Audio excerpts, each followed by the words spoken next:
And this time, yeah, just shuffles and places it down to deep. PSL এ নিজের তৃতীয় ম্যাচে পারভেজ হোসেন ইমনের ব্যাটে ছক্কার টর্নেডো। মুলতানের বলারদের পিটিয়ে 4 ছক্কার তাণ্ডব চালিয়ে মাত্র 19 বলেই 51 রান করে পিএসএল এর দ্রুততম 50 রেকর্ড গড়লেন বাংলাদেশি ওপেনার পারভেজ হোসেন ইমন।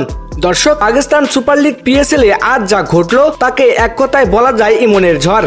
মুলতান সুলতানসের শক্তিশালী বোলিং আক্রমণের বিরুদ্ধে ব্যাটকে তলোয়ার বানিয়ে রীতিমতো যুদ্ধ ঘোষণা করলেন বাংলাদেশের তরুণ ওপেনার পারভেজ হোসেন ইমন। মাত্র 19 বলেই হাফ সেঞ্চুরি পূর্ণ করে তিনি গড়েছেন টুর্নামেন্টের অন্যতম দ্রুততম 50 রেকর্ড। ইমনের এই বিধ্বংসী ব্যাটিং নিয়ে আমাদের আজকের বিশেষ প্রতিবেদন।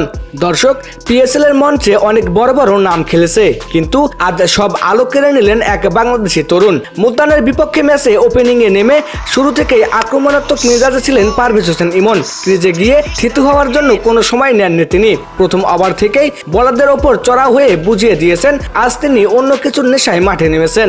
মুলতান সুলতানসের পেস আক্রমণ থেকে শুরু করে স্পিন আক্রমণ কাউকেই রেহাই দেননি ইমন। মাঠের প্রতিটি কোণ দিয়ে বলকে আশ্রয় ফেলেছেন সীমানার ওপারে।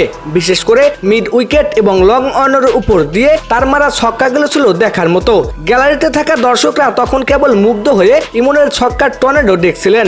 19 বলে 51 রান, টি-20-র আধুনিক ব্যাকরণকেও যেন হার মানিয়েছেন তিনি। এই 50 করার পথে তিনি ভেঙে দিয়েছেন আগের অনেক রেকর্ড। এর আগে কোনো বাংলাদেশি ব্যাটার পিএসএল এর মতো হাই ভোল্টেজ টুর্নামেন্টে এতটা আগ্রাসী রূপে ধরা দেননি। মুলতানের বলাররা যখন লাইন লেন্থ খুঁজে পেতে মরিয়া, ইমন তখন একের পর এক বাউন্ডারিতে স্কোরবোর্ডের চাকা সচল রেখেছেন রকেটের গতিতে। ধারাভাষ্যকাররা ইমনের এই ইনিংস দেখে বিস্ময় প্রকাশ করে বলেছিলেন এটি কেবল একটি ইনিংস নয়, এটি বিশ্ব ক্রিকেটে ইমনের আগমনী বার্তা। পারভেজ ইমনের এমন পারফরমেন্স কেবল তার দলের জন্য বড় টার্গেট দাঁড় করায়নি, বরং আসন্ন আন্তর্জাতিক সূচির আগে নির্বাচকদেরও এক কঠিন বার্তা দিয়ে রাখলো। তো দর্শক, মুলতানের বলারদের পিটিয়ে ছাতু করা ইমনের এই তাণ্ডব সামাজিক যোগাযোগ মাধ্যমেও এখন ট্রেন্ডিং হয়ে দাঁড়িয়েছে। বাংলাদেশি ভক্তরা মেতেছেন উল্লাসে। এমন এই আত্মবিশ্বাসী ব্যাটিং যদি নিয়মিত হয় তবে বিশ্ব ক্রিকেটে বাংলাদেশের টি-20 র্যাঙ্কিং এর চিত্রটাই বদলে যাবে।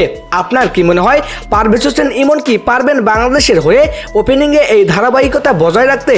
আপনার গুরুত্বপূর্ণ মতামত জানিয়ে দিন আমাদের এই ভিডিওর কমেন্ট বক্সে। খেলাধুলার সর্বশেষ আপডেট এবং পিএসএল এ বাংলাদেশি খেলোয়াড়দের সর্বশেষ আপডেট পেতে আমাদের চ্যানেলটি সাবস্ক্রাইব করে সাথেই থাকুন। ধন্যবাদ।